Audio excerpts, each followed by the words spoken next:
गुरुचा स्पर्श झाला, पण ही माळ कोणाची आहे? पांडुरंगाची आहे, तुकाराम महाराजांची आहे, माऊलीची आहे, संतांची माळ आहे. मग ती संतांची आपण शिकवण टिकवली पाहिजे. संतांच्या संगती मनोमार्गगतीने अकळावा श्रीपती.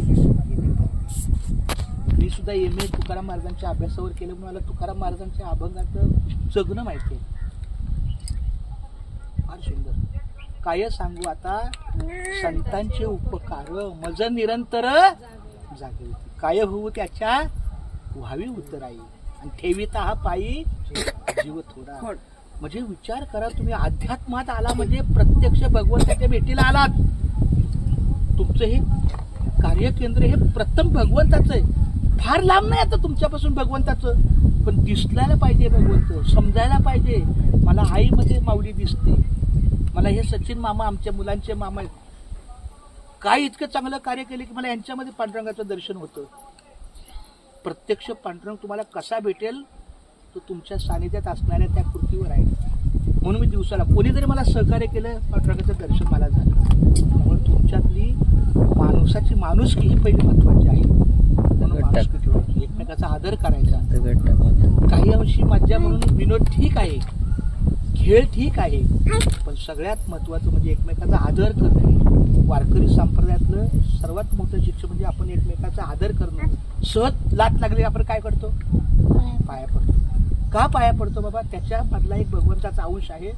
आपल्याला त्याचं पाप नको, देवाला लात लागल्याचं पाप नको, म्हणून आपण पाया पडतो. म्हणजे आपण एकमेकाचा आदर राखला पाहिजे.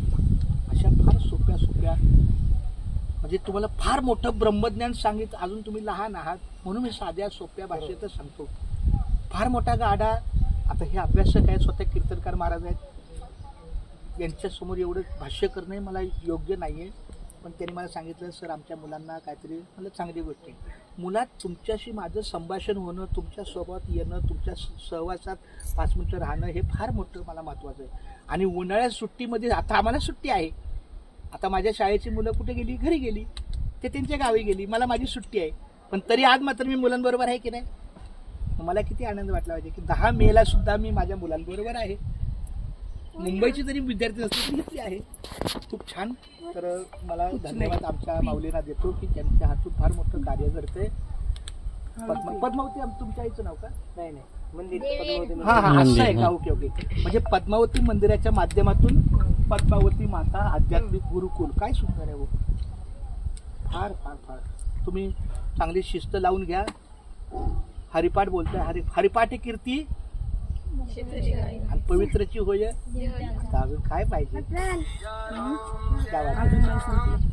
म्हणून हरिपाठ संध्याकाळचा आहे. रामकृष्ण, आता मी सोपं काय करतो, माझं नाही जास्त पाठा, तर मी आपलं रामकृष्ण आणि विठ्ठल केशव, माझी एक वही आहे बघा, मला एवढंच जमतं. शिक्षक आहे म्हणजे आपल्याला लिहिता येतं, सोपं आपलं रामकृष्ण. आणि आता मी 150 दिवसामध्ये 2000 पानं लिहिली. तर मला एका माऊलीने सांगितलं, माऊली तुमचं जर एवढं चांगलं लिखाण आहे तर काहीतरी लिहा. मग तुम्ही सुद्धा एक काम करा, तुम्हाला 24 तास आहेत, त्यातले 6 तास झोपायला, शाळेला 6-8 तास, एखादा तास किंवा अर्धा तास जरी समजा रामकृष्णारी लेखन केलं तरी पुष्कळ झालं. एक वही घ्यायची, रामकृष्ण हरी, एक पान जरी झालं तरी हरकत नाही. आता माझा रेल्वेचा प्रवास असतो, मग मी जाताना रेल्वेचा प्रवास, काही लोक मोबाईल बघतात, काही लोक टाइमपास करतात, काही लोक गाणी ऐकतात. माझा मोबाईल बंद असतो, एअर मोडला असतो. माझा सगळ्यात जास्त मोबाईल एअर मोडला असतो, म्हणजे तो मला कोणाचा फोन येत नाही, माझा कोणाला जात नाही. मग मी आपलं रामकृष्णारी लिखाण करतो, रामकृष्णारी विठ्ठल केशवा गोविंद माधवा, रामकृष्णारी विठ्ठल केशवा गोविंद माधवा. मला ते व्यसनच लागलं, आता चांगलं लागलं व्यसन, फार सुंदर. ह्या पण मुली इथल्याच आहे का? नाही, ह्या भावाची. दुसरी तर 10वी ना? हो. बघा, म्हणजे पहिली पण ना? पहिली पण. म्हणजे पहिली तर 10वी म्हणजे किती छोटी छोटी मुलं, किती छान आले नाहीत. आणि कारण आज सण आहे ना. नाही काहीच हरकत, काही लहान नाही, याच्यापेक्षा बी लहान. मी भगवंताला प्रार्थना करतो. नाही मी पाहिलेले आहेत, कारण मी गेल्या 1-1.5 वर्षामध्ये मी आहे, पण मी त्या इकडे होतो, ज्ञानेश्वरी मंदिराच्या समोर होतो ना तेव्हा. आज माझा योग असा होता की काल सहज देऊला आलो. तर बाळांनो, फार सुंदर. सुट्टीमध्ये थोडंसं, आणि सगळ्यात महत्वाचं आपल्या आई वडिलांचं ऐकायचं.